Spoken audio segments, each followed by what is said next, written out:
అపూర్వ విజయం ఉన్నత విజయాలకు సోపానం కావాలి.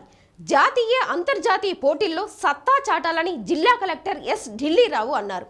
రాష్ట్ర ప్రభుత్వం అత్యంత ప్రతిష్టాత్మకంగా పండుగ వాతావరణంలో నిర్వహించిన ఆడుదాం ఆంధ్ర పోటీల్లో ఎన్టీఆర్ జిల్లా మహిళల క్రికెట్ జట్టు సాధించిన అపూర్వ విజయం మరిన్ని ఉన్నత శిఖరాలకు చేరుకునేందుకు సోపానంగా చేసుకోవాలని కలెక్టర్ ఎస్ ఢిల్లీరావు అన్నారు. ఆడుదాం ఆంధ్ర తొలి సీజన్ విజేతలకు గౌరవ ముఖ్యమంత్రి వైఎస్ జగన్మోహన్ రెడ్డి మంగళవారం విశాఖపట్నంలో జరిగిన ముగింపు కార్యక్రమంలో నగదు బహుమతులతో పాటు ట్రోఫీలను అందజేశారు. ఎన్టీఆర్ జిల్లా విజయవాడ అర్బన్ సిద్ధార్థ నగర్ వార్డు సచివాలయం నుంచి వెళ్లిన మహిళా క్రికెట్ జట్టు ఫైనల్లో విజయం సాధించి 5 లక్షల నగదు బహుమతి ట్రోఫీలను అందుకుంది. ఈ జట్టు సభ్యులు బుధవారం కలెక్టరేట్లో కలెక్టర్ ఎస్ ఢిల్లీరావును కలిసి ట్రోఫీని అందజేశారు.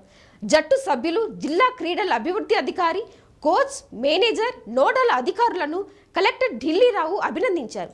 మరింత మెరుగైన శిక్షణ ఇచ్చేందుకు చెన్నై సూపర్ కింగ్స్ దత్తత తీసుకున్న కేవైఎం విష్ణువర్ధినికి అభినందనలు తెలియజేశారు.